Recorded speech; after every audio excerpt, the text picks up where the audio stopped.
자, 우리가 지금 예수님의 부활을 이제 우리가 축하하고 부활을 기념하는 부활절을 맞이해서 누가복음 이제 13장하고 그다음 마태복음 23장을 지금 보고 있잖아요. 예수님이 마음속에 가지고 계시는 어떠한 감정, 예수님이 분노를 하고 계신다고 생각합니다. 특히 바리새인들을 향해서는 화 있을진저라는 말은 화가 있으라, 심판을 명령하시거나 심판을 선포하신 거예요. 예수님이 그러셨다는 거예요. 사랑의 예수님이. 어떤 분이 이렇게 질문할 수 있을 것 같아요. 예수님은 왜 바리새인들은 사랑하지 않느냐? 바리새인도 사랑해야지. 예수님의 십자가로 피 흘려가지고 바리새인도 구원하실 생각이 있었을 거 아닌가? 그런데 어떻게 마태복음 23장에 이렇게 화 있을진저 지옥에나 가라, 너희들이 지옥의 판결을 피하겠느냐? 이런 무시무시한 말씀을 할 수 있는가? 이거는 예수님이 하실 수 없다. 뭔가 믿음이 없는 목사들이 하는 말이고 사랑이 없는 목사들이 짓거리는 말이지, 인류를 구하는 예수님의 입에서는 기대할 수 없는 말이 아니냐 라고 하면서 저렇게 악랄한 통치를 하고 있는 북한의 정권도 사랑을 해야 된다. 저 사람들이 회개할 수 있도록 기도해야 되지, 무조건 심판 그다음에 멸망을 우리가 기도해서는 안 된다. 엄청나게 이제 믿음이 좋은 모습을 하면서 사랑이 많은 모습을 하면서 최근에 그러한 행동들을 하는 움직임을 제가 보았습니다. 여러분 대답해 보세요. 예수님이 사랑이 없어서 바리새인들을 저주했습니까? 예수님은 사랑의 화신이잖아요. 그 본체가 하나님이시잖아요. 그렇게 사랑으로 순도 100%의 사랑을 가진 예수님이 왜 바리새인과 이 서기관들에 대해서는 이렇게 무시무시한 저주를 선포하느냐 이 말이에요. 예수님, 만약 이분이 예수님이 아니고 어떤 목사님이었다 그러면 그분이 약점이라고 할 거예요. 약점. 근데 예수님을 가리켜 이걸 예수님이 약점이라고 말할 수 있는 사람이 누가 있습니까? 이 예수님의 약한 모습이에요. 예수님이 너무 상처를 입어가지고 마음이 괴로우신 나머지 하지 말아야 될 분노를 내꺼리고 있는 모습이에요. 그렇게 해석할 수 있는 사람은 저는 아무도 없다고 봅니다. 이게 맞습니다. 예수님이 바리새인을 저주하시는 게 맞다고요. 어쩌면 이것이 사랑인지 몰라요. 이 저주하신 게 예수님의 사랑의 진짜 모습이에요. 이해하기가 어려울 수도 있어요. 그래도 사랑해야 되는 거 아니에요? 바리새인들. 자, 여기서 우리는 성경이 말하는 성경이 우리에게 설명하는 사랑이 뭔지, 또 예수님이 우리에게 보여주는 참모습이 뭔지를 생각해 볼 필요가 있습니다. 예수님께서 걱정하셨던 것이 있어요. 걱정. 예수님이 마음속에서 항상 이렇게 마음이 아프신 부분, 그것이 뭐냐면 바리새인과 서기관들에 의해서 학대받는 사람들이에요. 학대받는 사람들. 성경에 나오죠. 뭐 성전으로 맹세하면 아무 일이 없는데 성전에 있는 금으로 맹세를 하면 그거 꼭 지켜야 된다. 결국에는 바리새인들은 돈에 관심을 가졌던 거거든요. 그 말은 그 당시 일반 평민들을 학대하는 모습인 거예요. 종교 지도자라는 타이틀을 가지고 학대하는 모습, 그들에 의해서 핍박을 받는 순수하고 그리고 가련한 평민들, 힘없는 사람들, 그들의 눈물과 고통을 예수님은 보셨기 때문에 권력구조의 상층부에 있는 이 바리새인들과 서기관들에 대한 지옥 선포를 예수님이 하셨다 이 말이에요. 사랑이 뭡니까? 정말 사랑이.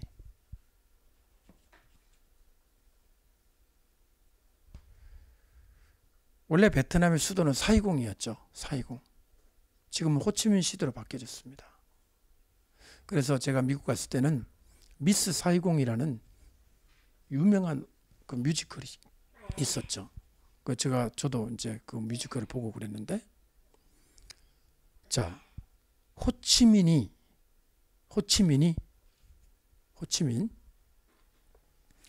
베트남을 공산화시킨 다음에 어떤 일이 벌어졌습니까? 모든 교회 다 불태우고 모든 주의 종들 목사들 다 숙청해버리고 하나님을 경외하거나 민주진영에 있던 사람들은 보트피플에서 전 세계를 떠돌면서 죽어갔죠. 미처 도망하지 못한 사람들은 전부 강제 수용소로 끌려가서 재교육 프로그램이라는 리해빌리테이션, 그러니까 공산주의를 교육을 하는 강제 노동과 강제 수용소에서 비참하게 살다가 거기서 다 죽었습니다. 이런 사람을 저는 생각에는 성경에 나와 있는 이 바리새인과 서기관보다 더 못된 지도자라고 생각하거든요.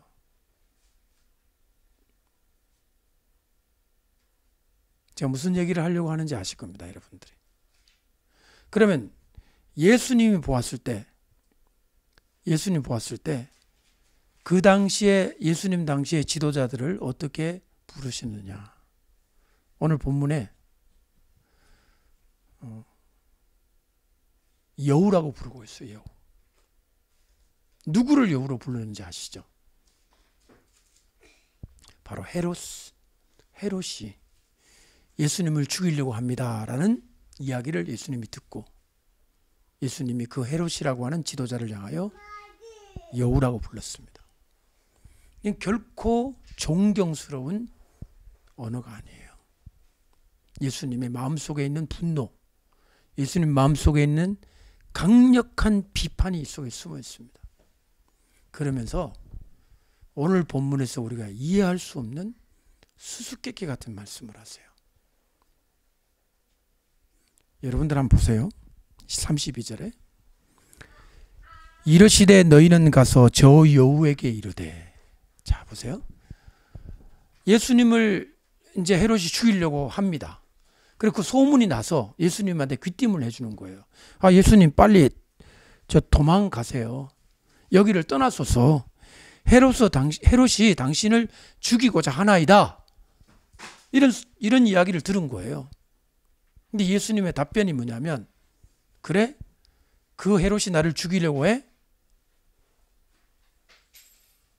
답변이에요. 예수님 답변. 궁금하지 않아요?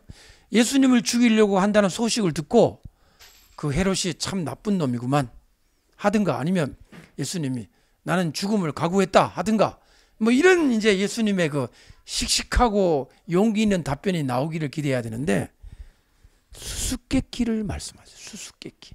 이제 퍼즐을 얘기하고 있어요. 너희는 가서 저 여우에게 말해라.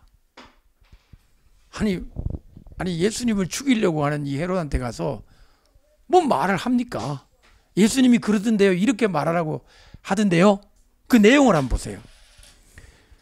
오늘과 내일은 내가 귀신을 쫓아내며 병을 고치다가 제3일에는 완전하여 지리라. 여러분 이게 무슨 말씀이에요? 오늘과 내일은 내가 귀신을 쫓아내며 병을 고치다가 제3일에는 완전하여 지리라. 여러분 여기서 어떤 부활의 전조를 느끼십니까? 제3일이라는 단어 때문에. 그 다음 보세요. 이제 33절은 한 걸음 더 나아갑니다. 그러나 라고 얘기하시고 오늘과 내일과 모레는 내가 갈 길을 가야 하리니 선지자가 예루살렘 밖에서는 죽는 법이 없느니라. 이건 또 무슨 말이에요? 오늘과 내일은 귀신 쫓아내고 병 고치는 사역을 내가 할 거야. 헤롯한테 얘기해. 나 할 거야. 네가 나를 죽이고자 할지라도 나는 나의 일을 할 것이다. 그러나 제3일에는 내가 완전해질 것이다. 이렇게 얘기를 하라는 거예요. 헤롯한테.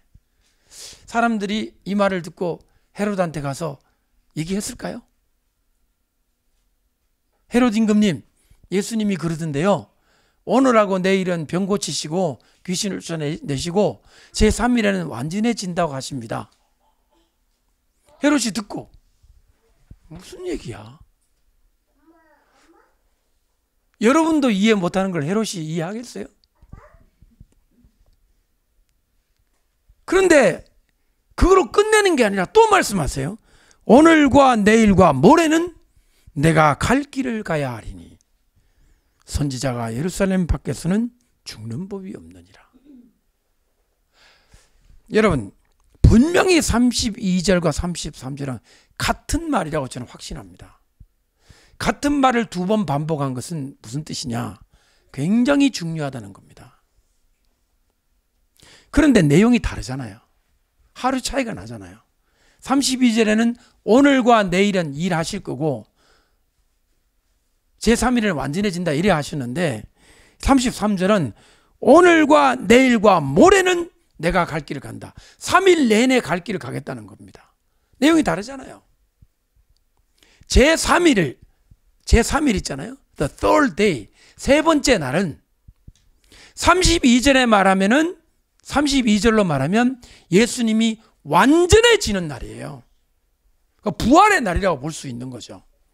그런데 33절은 세 번째 날도 갈 길을 가고 계시는 거예요. 제가 여기에 의문을 느끼는 거죠.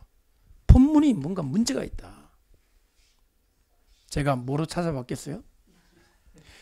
당연히 아람어로 찾아봤죠. 그럼 뭐라고 되는지 아세요? 아람어 본문 33절을 봅니다. 오늘과 내일은 내가 갈 길을 갈 것이고 또 다른 날이 오면 나를 떠날 것이다. 어느들 데이예요. 지금 33절에 한국말로 된 이 모레 있죠. 모레. 여러분 모레가 뭐예요? 모레가 오늘 내일 모레 아니에요? 오늘 내일 모레. 오늘 내일 모레. 이게 한국말이잖아요. 근데 이 모레라고 기록된 이 말의 아람어는 뭐냐면 어너들 데이예요. 또 다른 날이에요. 오늘과 내일은 예수님이 갈 길을 갈 거고 어너들 데이 또 다른 날, 그 다음 날에는 내가 depart 떠날 거다. 선지자가 예루살렘 밖에서는 죽는 법이 없느니라. 이렇게 돼 있단 말이에요.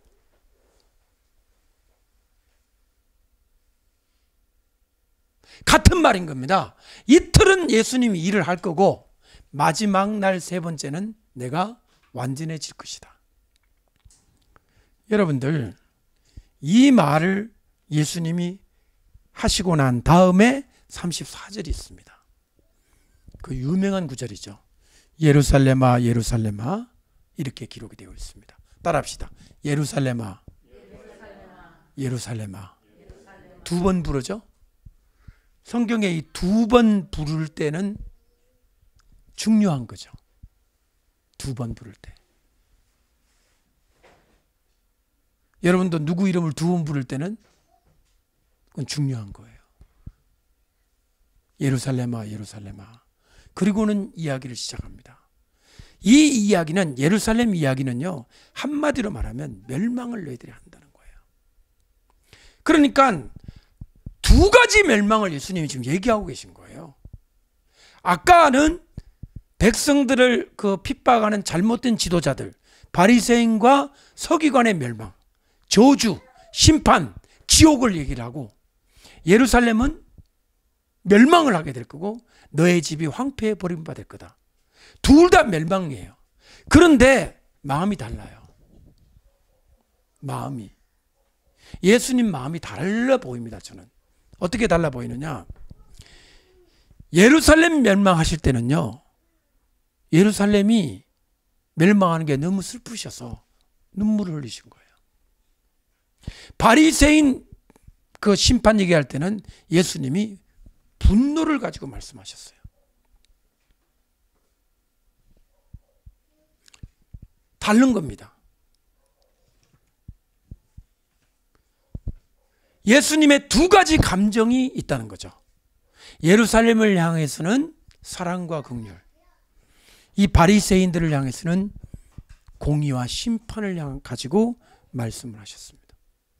사실은 오늘 이 말씀을 준비하면서 설교 제목을 이렇게 마음속으로 생각해 보다가 예수님의 눈물이라는 제목으로 제가 묵상을 많이 했습니다. 예수님의 눈물. 왜 우셨는가 하는 거죠. 예루살렘을 생각하니까 안타까워서. 그 동기는 사랑입니다. 이렇게 말하죠. 암탉이 그 새끼를 날개 아래 모음같이. 그러잖아요.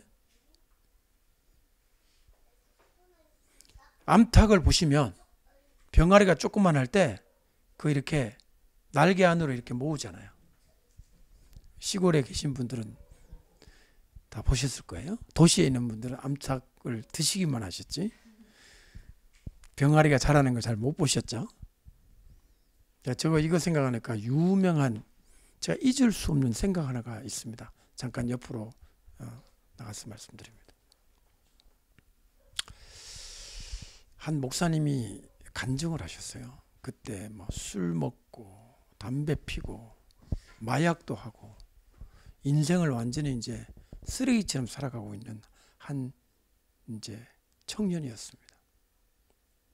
굉장히 그 한국에서도 유명한 뭐 잘 살고 높은 지위에 있는 그런, 그러니까 이런 집 아이들이 항상 문제를 많이 일으키더라고요. 근데 아무것도 없는 집 아이들이 문제를 일으키는 건 정말 찌질한 거고 더 못된 거고, 너무나 많이 가진 집안이고 뭔가 돈을 펑펑 주니까 그걸 가지고 지 멋대로 산 거죠. 그런데 이분이 부흥회라는 데 갔어요. 학생 때. 가지 않을 것이 뻔한 사람이잖아요. 이런 사람이 왜 부흥회를 갑니까? 그런데 누군가가 얘기를 해가지고 이 사람이 뭔지 모르는 힘에 이끌려서 부흥회를 간 거예요. 집회에 간 겁니다. 근데 거기서 들은 이야기를 저한테 얘기해 주는 거예요. 우리 성도들한테. 무슨 얘기를 들었냐? 암탉 얘기였어요. 암탉 얘기. 불이 났는데 암탉이 다 죽었대요. 근데 그 날개 안에 새끼들이 살아있더라는 거예요. 예수님이 십자가에 죽으신 것은 이 암탉보다 더 큰 사랑이다. 그때 이 친구가, 그러니까 친구죠. 젊은 청년이니까. 이게 그 얘기를 듣고 너무 쇼크를 받아가서 정말 저게 사랑이라면 나 그런 사랑을 한번 체험해보고 싶다. 이리 된 거예요. 그리고 나서 하나님이 그 마음속에 이제 통회, 자복, 자기 죄를 입으로 토하는 그런 기도를 시키셨는데 제가 기억이 하도 오래전이라 기억이 안 나는데 제가 한 18시간을 울었다고 제가 들었어요. 18시간을. 부흥회 다 끝나고 사람들 다 가고 자기 혼자 울고 있더라는 거예요. 그분이 나중에 워싱턴 펠로우십 교회 담임 목사님 되셨죠. 유명한 교회 목사님 되셨죠.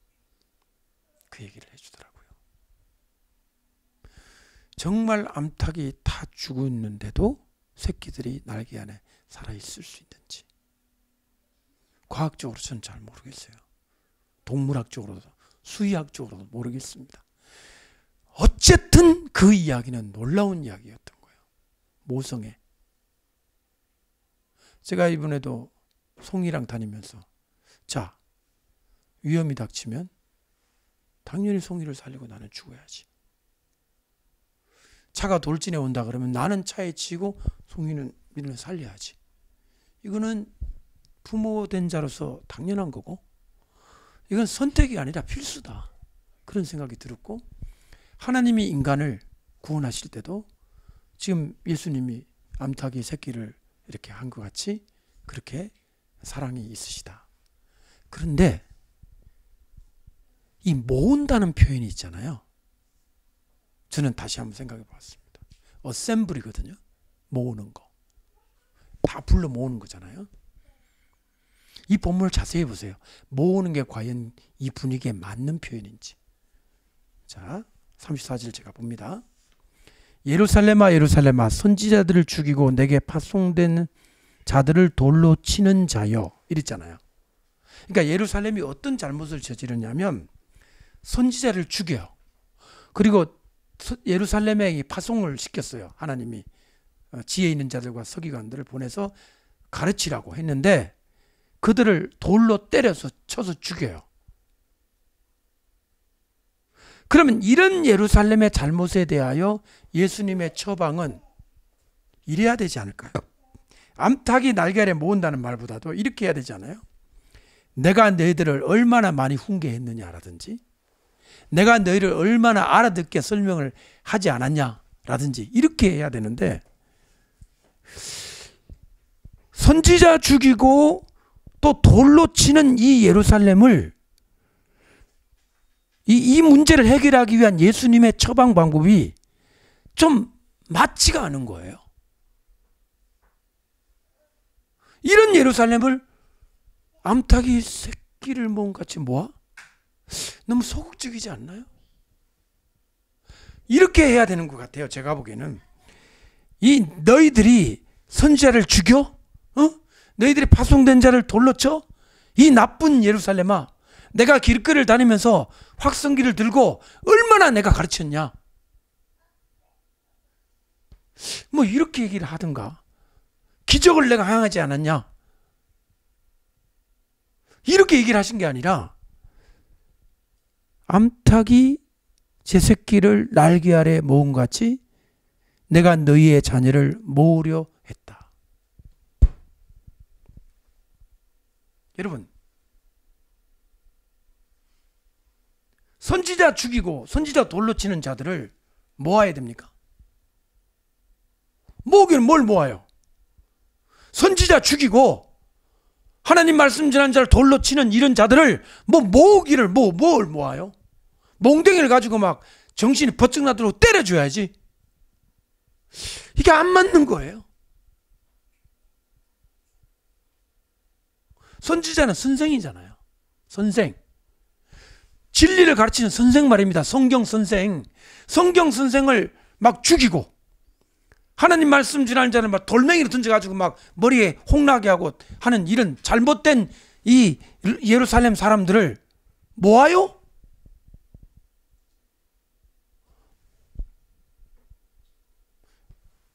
저는 안 맞다고 생각했습니다.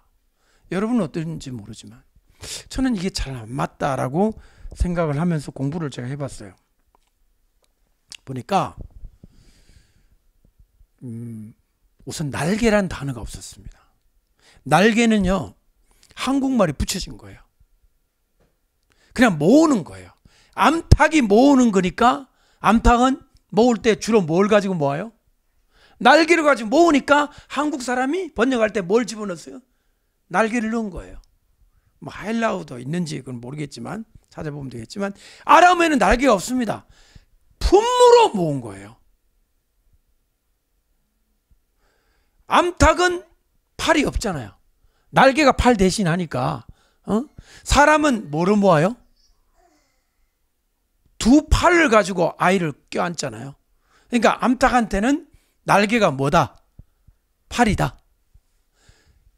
날개가 없다는 데서 뭐를 저는 발견했냐면 품을 발견한 거예요. 암탉, 그 엄마잖아요. 어머니의 품을 떠난 자식들인 거예요.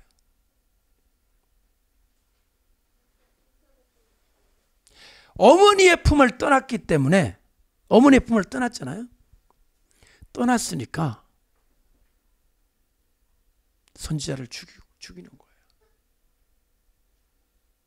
선지자를 죽이는 거예요. 듣기 싫은 거예요. 자기에게 올바른 길을 가라고 하는 선생을 싫고 돌로 던져 죽이는 거예요. 소극적이라고 생각했던 저 생각이 약간 수정이 왔습니다. 아, 예루살렘이 하나님을 떠나 있구나. 하나님의 사랑에서 떠나 있기 때문에 진리를 싫어하는구나. 그러나 너희가 원하지 아니하였도다. 제가 볼 때는 바리새인 죄하고 예루살렘 죄하고 같아요. 똑같단 말입니다.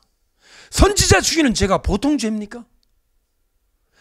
선지자 보내고 선생 보내고 서기관 보내가지고 하나님 말씀 전하는 것들을 돌로 때려 죽이고 칼로 찔러 죽이고 집을 찔러 죽이는 이 예루살렘 죄나 백성들 핍박하는 이 바리새인 죄나 제가 보니까 같아요, 둘 다. 근데 예수님은 다르게 반응하셨어요. 예루살렘은 눈물을 흘리시면서 사랑하셨고 바리새인은 지옥의 판결을 명하셨어요. 죄는 둘 다 같아 보이는데 어째서 예루살렘은 사랑하셨을까요? 여러분 답하실 수 있으세요? 이것은 형법, 민법과 같은 법률이 아닙니다. 그리고 도덕과 윤리도 아닙니다. 뭔가 중요한 것이 있습니다. 이 안에. 무엇이 예수님으로 하여금 이렇게 다르게 반응하게 했는지 결정적인 차이가 있어요. 예루살렘은 언약을 맺은 겁니다. 예수님은. 카버넨트 릴레이션십이에요. 언약을 맺으면요 버리지 않습니다. 자, 언약이 뭔가? 결혼식 할 때 언약하잖아요. 어떻게 해요? 저는 부자로 있을 때는 잘 모시고 살겠지만 가난할 때는 버리게 싸움나이다. 이제 이렇게 결혼 주례를 바꾸면 쿨할 것 같아. 저는 남편이 건강할 때는 모시고 뭐 하여튼 같이 잘 놀겠지만 병들면 이혼을 하겠습니다. 저보고 이제 결혼 주례하라 그러면 그래 시킬 거예요. 쿨하게 해라. 아니죠. 부유할 때나 가난할 때나 건강할 때나 병들 때나 나는 이 사람 옆에 있겠습니다가 언약이에요. 그게 카버넌트예요. 피로 맺은 언약이에요. 절대로 이 언약을 깨트리는 자는 안 되는 거예요. 무서운 거예요. 언약을 깨트리느니 차라리 돌아가시는 게 좋아요. 자, 이 설교를 들으시면 그럼 목사님, 이 세상에 이혼한 사람들은 다 악당입니까? 학대받는 경우도 있죠. 그걸 고통을 견디다 못해서 정말 이혼하지 않으면 안 되는 상황이 되어서 이혼하신 분들도 있습니다. 그걸 부인하는 건 아니에요. 인정합니다. 그러니까 표현이 이상합니다만 정당한 이혼도 있을 수 있다. 저 일단 인정하고 들어가겠습니다. 그걸 인정하고 인정을 하면서도 성경이 가르쳐주는 이 언약의 무서운 면을 다시 한번 마음속에 새겨야 한다. 미혼인 사람 여기 있네요. 결혼을 하게 되면 이 언약에 내 생명을 걸어야 돼. 그게 아니면 언약하지 말아야 합니다. 쿨하게 얘기해야 돼요. 난 당신이 건강할 때는 난 좋아. 병들면 나 아니야. 그 언약을 하나님 앞에 했다면 지켜야 되는 거예요. 예루살렘은 예수님이 포기할 수 없는 언약의 대상입니다. 그래서 우셨고요. 바리새인은 아닙니다. 누구를 향해 울어야 될까요? 제가 지금 북한을 얘기를 하겠습니다. 누구를 향해 여러분은 눈물을 흘려야 하겠습니까? 답은 뻔하잖아요. 하나님과 언약을 맺은 우리의 영적인 우리의 형제로 살고 있는 자들, 그들을 위해서 예수님처럼 우리는 눈물을 흘려야 됩니다.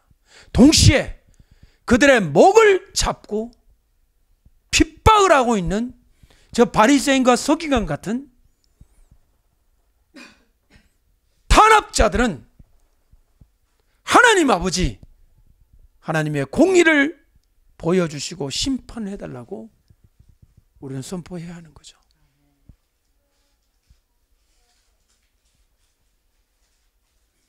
저와 여러분이 예루살렘과 같이 언약의 존재가 되어 있다는 게 얼마나 놀라운지 생각해 보세요. 여러분 잘못할 수 있어요. 실수할 수 있어요. You could. 실수할 수 있어요. 어쩌면 여러분의 전공이 실수 아닐까요? 부전공은 회계. 여러분 물어보겠습니다. 여러분 그렇게 잘나셨어요? 여러분 정말 늘 의로우시고 여러분 늘 정말 똑똑하시고 반듯하십니까? 아니면 매일매일 같이 실수투성이고 잘못투성이인 나입니까? 주님이 나를 어떤 눈으로 보기를 원하세요? 야, 너 그냥 가라 지옥에. 이거 하나님 나라에 이게 피곤하다. 너도 피곤하지? 나도 피곤해. 그냥 가는 게 좋겠다 지옥에. 그 가고 깔끔하게 우리 쿨하게 그냥 가자.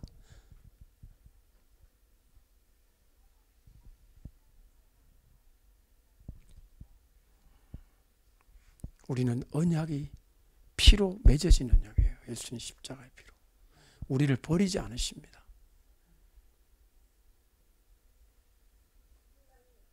제3일에는 완전해질 것이다. 저와 여러분도 완전해질 날이 옵니다. 컴플리트. 이번에 유대인 만났는데 할아버지께서 저보고 샬롬이라고 하더라고요. 그래서 내가 샬롬 말입니까? 그러니까 노. 동사로서는 완성이라는 뜻이라는 거예요. 제가 언젠가 설교했죠? 기억나시죠? 미국 가서 들은 거예요. 유대인으로부터. 샬롬은 명사일 때는 평안이지만 동사형이 되면 완성이 되는 거예요. 예수님에게 완성은 뭘까요? 예수님 부활하시면 또 무슨 예수님의 신상에 일이 계십니까? 그때부터 지금까지 영원히 그런 완성 상태에 계신 거예요. 제3일에는 완성할 것이다. 컴플릿 샬로모가 될 거다. 내가 지금은 병 고치고 지금은 귀신 쫓아내지만 제3일이 되면 나는 완성이 될 거야. 이 말을 헤롯에게 가서 전해라! 얘기한 거예요. 예수님의 이 당당한 모습을 보세요. 예수님 자기 갈 길을 알고 계셨어요.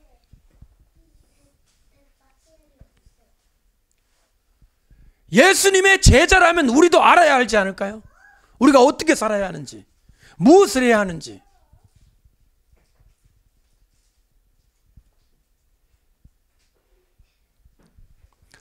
아까 제가 말씀드린 예수님의 눈물과 또 하나의 눈물이 있습니다.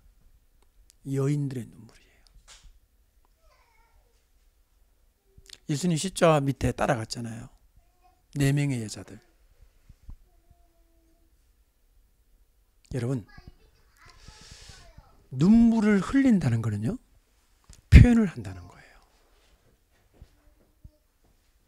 눈물을 흘리는 거는 표현을 한다는 거예요. 두려우면요, 눈물도 흘리지 못합니다. 그러니까 눈물을 흘리지 못하는 두려움에 떠는 자, 비겁이 아니고요, 좀 불쌍해 보여요. 울지도 못하는 자들이죠. 지금 누구에 대한 말인지 아세요? 누구에 대한 말인지 아세요? 사도 요한을 뺀 11명의 제자들, 그 한 명은 배신자 가룟유다까지. 예수님 돌아가시니까 끝장이다. 이제 우리는 어찌할꼬? 여인들은 울었습니다. 표현을 했습니다.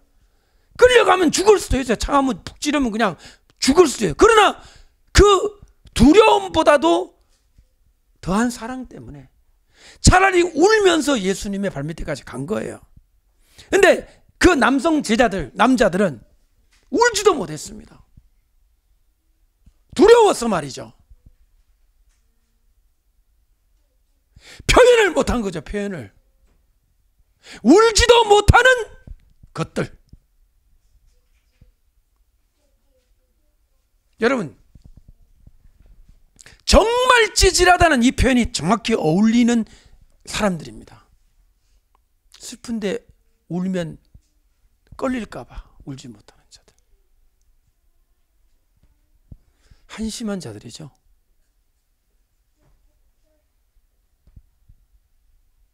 여인들은 울었어요.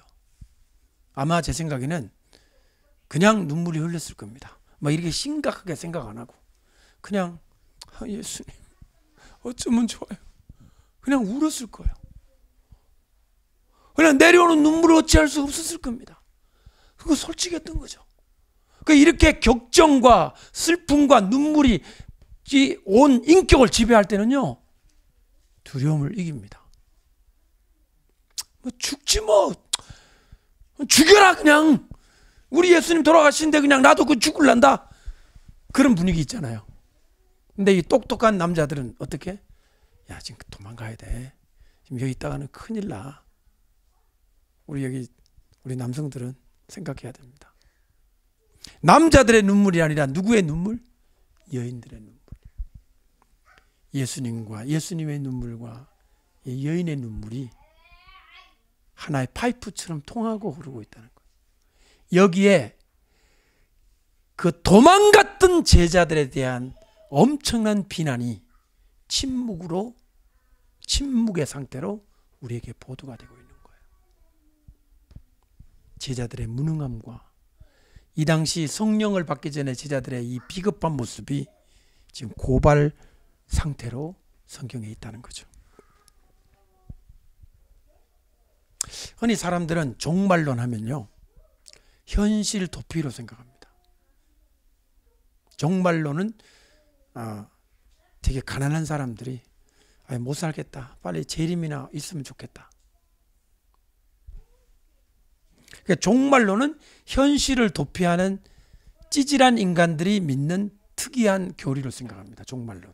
그리고 이런 사람들은 저 요한계시록을 좋아하고, 그러니까 요한계시록을 강의하는 목사도 찌질한 목사고 현실 적응력이 매우 떨어져 가지고, 그러니까 예수님 재림만 맨날 기대하는 그런 찌질한 목사 밑에 찌질한 성도들이 모여 가지고 현실은 적응 능력이 너무 없으니까 그냥 예수님 재림이 왔으면 좋겠다, 세상은 불바다가 되라, 이러고 있다는 거예요. 저는 예수님이야말로 정말 종말론자라고 생각합니다. 오늘 보세요. 예수님 예루살렘이 예수 이름 황폐한 게 돼가지고 다시 주의 이름으로 오시느니 할 때까지 버림바 되리라. 이거 종말론 아닌가요? 여러분 잘 들으세요. 종말에 대한 확신은요, 현실을 정확히 이해하게 만들어줍니다. 다시 한번 얘기할게요. 죽음에 대한 올바른 태도는요, 삶을 진지하게 만들어줍니다. 끝을 아는 사람은 지금 이게 어떤 과정인지 알게 만들어줍니다. 종말론은 성경에 저 끄트머리에 있어야 하는 찌꺼기가 아니라 종말론은 면류관입니다. 면류관. 계시의 면류관이에요. 모든 것에 면류관을 쓰면 왕이 되잖아요. 우리에게 완성을 가르쳐 주는 거예요. 예수님의 이 종말론적인 태도 때문에 예수님은 헤롯을 여우라고 부를 수 있었습니다. 제가 지금 언급하지 않지만 나쁜 정치 지도자들을 향해서 말할 수 있는 이유는 나는 죽음도 알고 재림도 알고 내가 어떻게 될지 난 알고 있기 때문입니다. 제3일에 대한 이해가 있다 이 말이에요. 놀랍지 않으세요? 예수님의 부활이 지금부터 2000년째에 일어난 사건이 아니라 오늘 지금 우리에게도 굉장히 중요한 이유를 제공해 주고 있습니다. 어떻게 살아야 할지. 부활은 지금 여기 안에 있습니다. 나는 절대로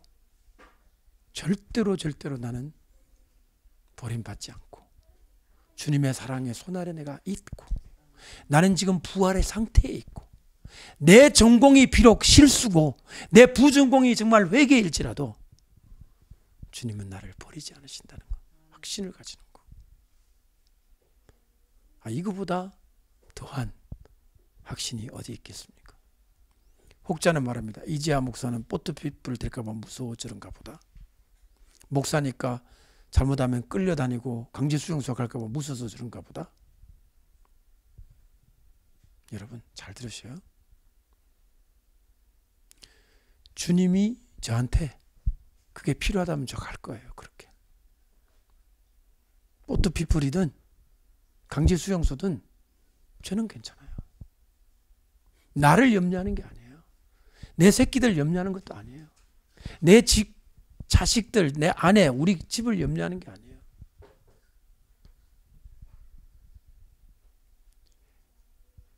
베트남이 공산화된 걸 걱정한 게 아니에요. 대한민국이 어떻게 될까 걱정하는 게 아니에요. 하나님의 나라는 하나님의 나라 있잖아요. 하나님의 나라가 우리를 통해서 어떻게 이루어야 되기를 원하시는지 주님의 뜻을 알고 싶은 거예요. 여러분들 지금 대한민국이 앞으로 어떻게 돼야 한다고 생각하십니까? 그것이 하나님의 나라와 어떤 관련이 있다고 생각하십니까? 우리나라가 이렇게 막 문제가 생기고 어려워져도 하나님 나라와 아무런 관련이 없습니까? 아니면 절대적으로 중요한 관련이 있습니까? 여기에 우리의 고통에 있는 거예요. 선지자라면, 성도라면. 내가 어떻게 될까? 그 걱정하는 거는 신앙이 없어도 할 수 있는 걱정이에요. 정말 우리가 걱정해야 될 거라는 거는 뭐냐면 하나님, 대한민국이 마지막 때 하나님 나라에 잘 쓰임 받기를 원합니다. 그런데 지금 모습을 보니 그렇게 되기는커녕 너무 걱정스럽습니다. 하나님 어떻게 좀 해주세요. 이것이 무슨 기도인지 아세요? 의인을 악인과 함께 멸하시는 것이 가하십니까? 거기에 아브라함의 관심은 자기 조카 롯을 비롯한 그 사람들을 가족을 걱정하는 그 마음이 거기에 있는 게 아니라 그게 중요한 게 아니라 중요한 것은 뭐냐면 의인의 범주에 들어있는 하나님이 인정하신 자들이 있다면 하나님 그들을 죽이셔도 되는 겁니까? 하나님의 명예는 어떻게 되는 겁니까? 라고 하는 하나님을 걸고 기도한 거예요. It's about God. 하나님의 명예, 하나님의 나라.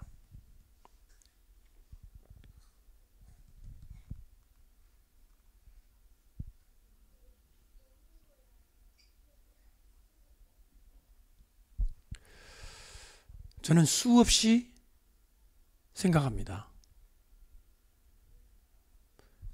요한계시록과 종말을 공부하는 사람으로서 죽음, 순교, 핍박, 고난,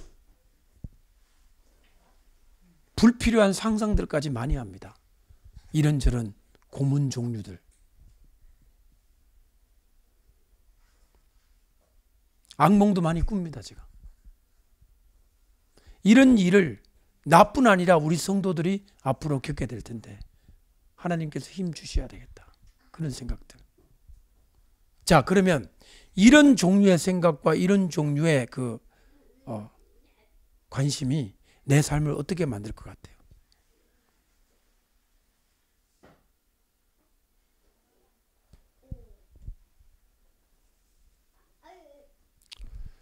저는 제가 떠난 자리가 지저분하지 않기를 원합니다.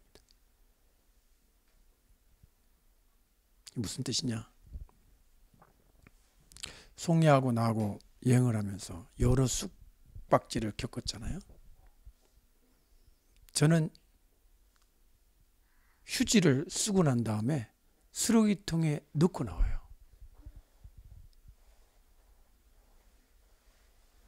아니, 휴지를 쓰고 쓰레기통에 넣고 나온다. 그게 무슨 뜻일까? 당연한 거 아니에요? 여러분 집에서는. 근데 여러분 숙박업소에서 있다가 나올 때는 청소하는 사람이 있잖아요. 수건도 개놓고 나와요. 여기에 코리안이 묻고 갔다. 하나님의 사람이 묻고 갔다.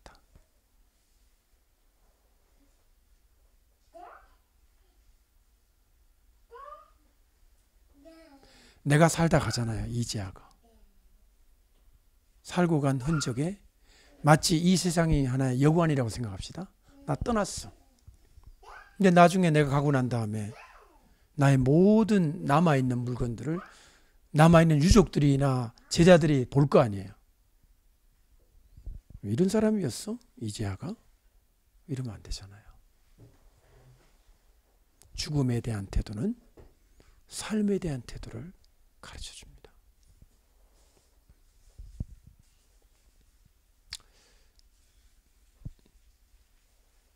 (20년) 전에 노창애 집사님이라는 분이 계셨어요. 미국에 갔을 때 그분이 이런 말을 하더라고요. 일본의 군인들은 비행기를 탈 때 공군 있잖아요. 비행기 전투기를 탈 때 항상 새로운 속옷을 입고 탄대요. 추락했을 때 사람이 시신을 꺼낼 때 깨끗한 모습으로 죽어 있는 자기를 발견하기를 바란대. 아니, 죽는데 오줌을 싸든 똥을 싸든 무슨 상관이야? 그렇게 살 수도 있어요. 내가 마지막을 보낼 때 누군가 나를 볼 때 준비된 모습으로 갔구나. 여러분, 제가 정치에 대한 얘기도 가끔씩 하고, 제가 설교 시간에 뭐 나라가 걱정이고 이런 얘기 하잖아요. 여러분은 아실 거예요. 저게 요한계시록 강의와 그리고 종말론과 관련이 있다는 사실을. 저는 자유한국당 당원이 아닙니다. 그래서 하는 말도 아니고요. 저는 그냥 하나님 나라의 관점에서 악한 자들이 보이고요. 건진받아야 될 사람들이 보이고 쓰임받아야 될 영역이 보이기 때문에 안타까운 마음으로 하는 말이고, 세속적인 의미에서의 애국자 뭐 이런 건 아닌 것 같아요. 하나님 나라의 애국자겠죠. 무조건 대한민국 잘 되는 거 저 바라지 않아요. 벌 받을 게 있으면 받아야죠. 어떤 경우에는 벌 받기를 자청할 기도를 드릴 수도 있다고 생각합니다. 하나님 나라가 이 지경이면 벌 주세요. 그냥 우리 좀 벌 받아야 되겠습니다. 이대로 가서는 안 되겠습니다. 그러나 하나님 긍휼과 자비를 베풀어 주세요 라고 기도를 하겠죠. 저는 오늘 예수님의 모습에서 그게 보인다는 거예요. 예루살렘을 향한 그 눈물, 고통.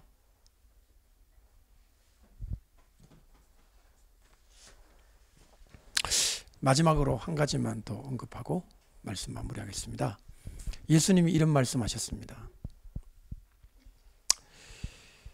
아브라함과 그 이삭하고 야곱하고 모든 선지자는 다 천국에 앉아 있는데 너희는 문 밖에서 버림받을 거다.